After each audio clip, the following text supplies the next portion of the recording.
When we, the Murphys, moved into the old craftsman house on Sycamore Street, it felt like a fresh start.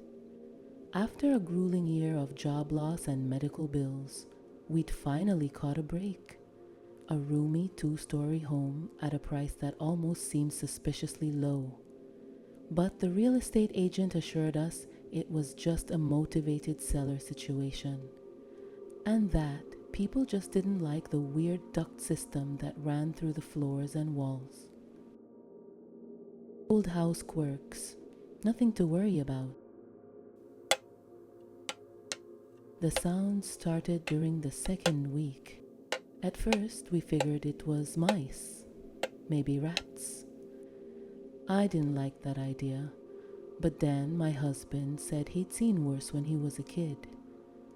The tapping only happened at night, always light, always rhythmic, like a finger drumming somewhere in the ducts.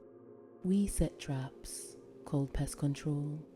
No droppings, no fur, no signs of infestation. The pest control guy shrugged and said the metal vents might be expanding or contracting. Old house quirks, he repeated. But then it changed. One morning, our 8-year-old daughter Emily placed a sticky note next to the vent in her room. When I found it later while vacuuming, it read, "Do you like playing tag?" Cute, I thought. Emily had been talking to herself lately. Imaginary friends, probably. Perfectly normal. That night, I asked her about it. "I didn't write it," Emily said without looking up from her coloring book. I blinked. "You didn't write the note near the vent?" Emily shook her head. "I left a different one. I asked if he was still down there." I laughed nervously. "Who?" "The man in the vents." She said it so flatly, so matter-of-fact, that it gave me a chill.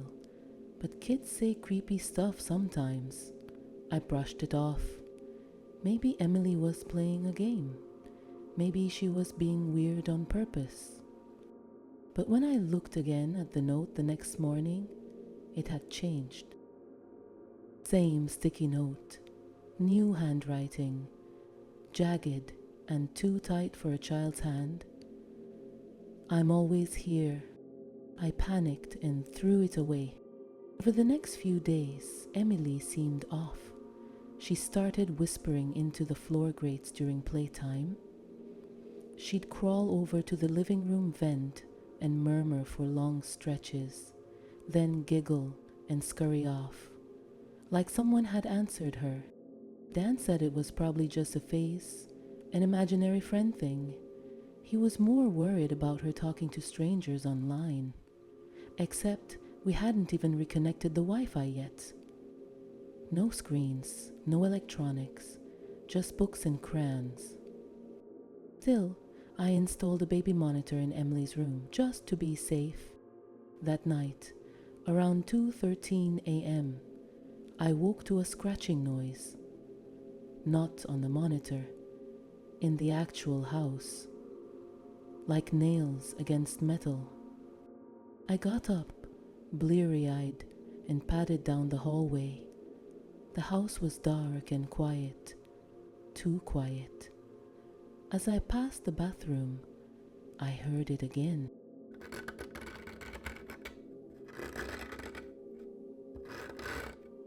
It was coming from inside the wall. I knelt near the floor vent and listened. Nothing for a moment. And then, a whisper. So faint, I wasn't even sure I heard it. "I don't like when you throw my things away." I slammed the vent cover shut and stumbled back, heart racing. The next morning, the vent in Emily's room was unscrewed, not just loose, completely removed and placed neatly beside the grate. Another note was waiting on Emily's carpet, folded twice. In the same shaky handwriting. "Emily is my best friend now. We play games." I snapped.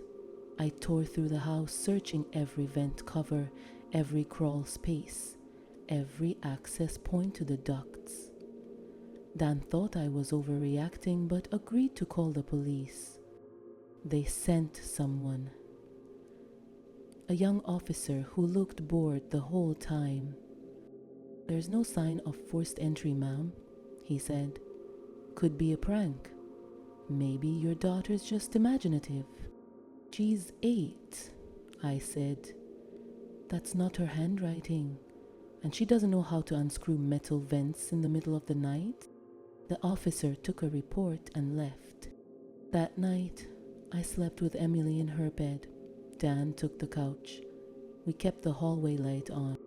Around 2 a.m., I woke up again, cold.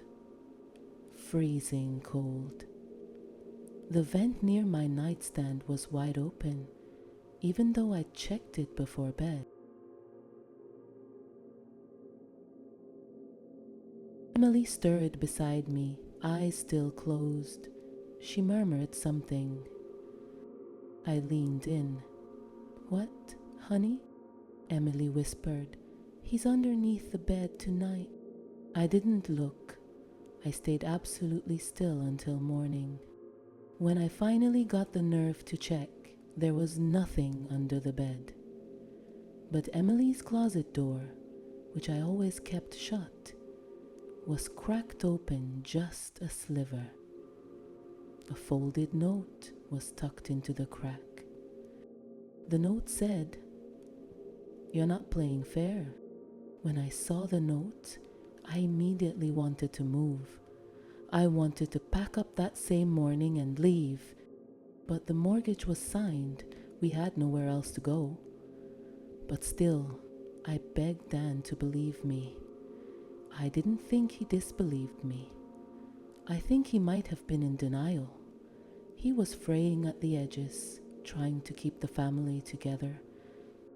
That night, he sat up in the living room with a baseball bat and a flashlight. I lay in bed, clutching Emily close, eyes locked on the vent. The baby monitor was silent. Then, at 2:31 a.m., static.